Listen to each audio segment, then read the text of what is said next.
नमस्कार, चुनाव आज तक में आपका स्वागत है। आपके साथ मैं हूं शशि तुषार शर्मा। आज हम बात करेंगे त्रिपुरा से जुड़े ग्रेटर टिपरालैंड मुद्दे की। आखिर क्या है ग्रेटर टिपरालैंड मुद्दा? त्रिपुरा की राजनीति में क्यों अहम है ग्रेटर टिपरालैंड मुद्दा? क्योंकि 2023 के विधानसभा चुनावों में ग्रेटर टिपरालैंड मुद्दा गरमाया हुआ है। क्यों चुनाव के समय में अचानक से इसकी बात की जा रही है? क्या विधानसभा चुनावों को भी प्रभावित कर सकता है ग्रेटर टिपरालैंड मुद्दा? ये बहुत बड़ा सवाल है।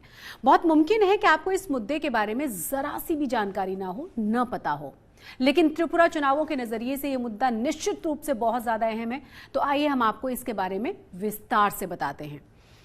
दरअसल त्रिपुरा के जनजातीय लोगों के लिए एक अलग राज्य या केंद्र शासित प्रदेश की लंबे समय से मांग की जा रही है, जिसे ग्रेटर टिपरालैंड कहा जाता है। इसमें टिपरा से आशय है त्रिपुरा के मूल निवासियों से। यहां मूल निवासियों को त्रिपासा या टिपरा कहा जाता है। राज्य में एक विशेष क्षेत्र को आदिवासी समुदाय अलग राज्य बनाने की लगातार मांग कर रहा है। इस क्षेत्र में 19 अधिसूचित जनजातियां हैं। ऐसे में ये स्पष्ट है कि जनजातीय बहुलता के आधार पर अलग राज्य की मांग की जा रही है। अलग टिपरालैंड की मांग सबसे पहले IPFT यानी स्वदेशी पीपुल्स फ्रंट ऑफ त्रिपुरा इसने उठाई थी। बाद में कई अन्य संगठन भी इसके समर्थन में आ गए। इस संबंध में राज्य के आदिवासी नेताओं का तर्क यह है कि कई दशकों से पूर्वोत्तर की बात नहीं सुनी जाती है, सुनी नहीं जा रही है। देश के राष्ट्रीय दल इस मुद्दे पर गंभीर नहीं है। बांग्लादेश की सीमा से लगा होने की वजह से त्रिपुरा में खासतौर से घुसपैठ से मूल निवासियों का अस्तित्व अब खतरे में आ गया है।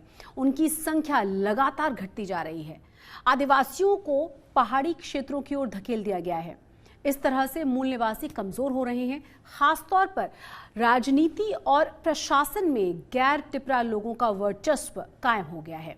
इन सभी चिंताओं के मद्देनजर ग्रेटर टिपरालैंड की मांग लगातार जोर पकड़ रही है।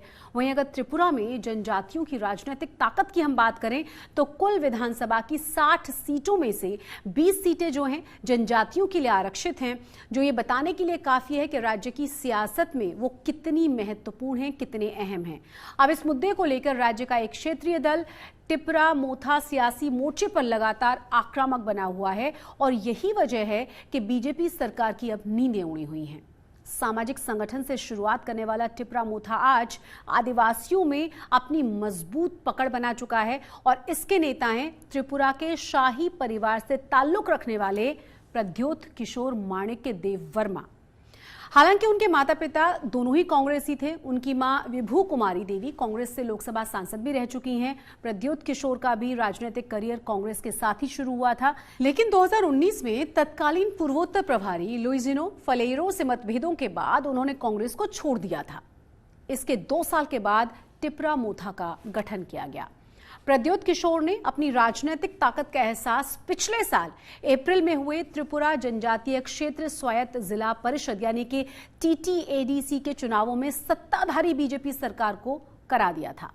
ग्रेटर टिपरालैंड के मुद्दे पर जुड़े टिपरा मोथा ने 28 में से 18 सीटों पर जीत हासिल की थी और अब निश्चित रूप से ये पार्टी 20 विधानसभा सीटों के परिणामों को सीधे सीधे प्रभावित करेगी।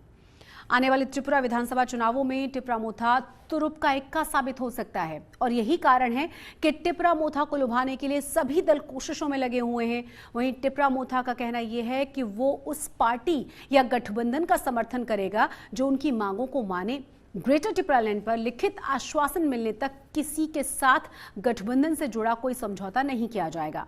त्रिपुरा में 16 फरवरी को मतदान होना है, 2 मार्च को परिणाम आ जाएंगे। राज्य में फिलहाल बीजेपी की सरकार है। 2018 के चुनावों में बीजेपी ने लेफ्ट के इस 25 साल पुराने मजबूत किले में सेंधमारी करके सत्ता पर कब्जा कर लिया था और इस बार कांग्रेस और लेफ्ट मिलकर बीजेपी से 2-2 हाथ करने की तैयारी में जुटे हुए हैं। लेकिन टिपरा मोथा ने अपने पत्ते अभी तक नहीं खोले। इसी के साथ आज के लिए बस इतना ही, लेकिन देश और दुनिया की तमाम बड़ी और अहम खबरों के लिए आप देखते रहिए आज।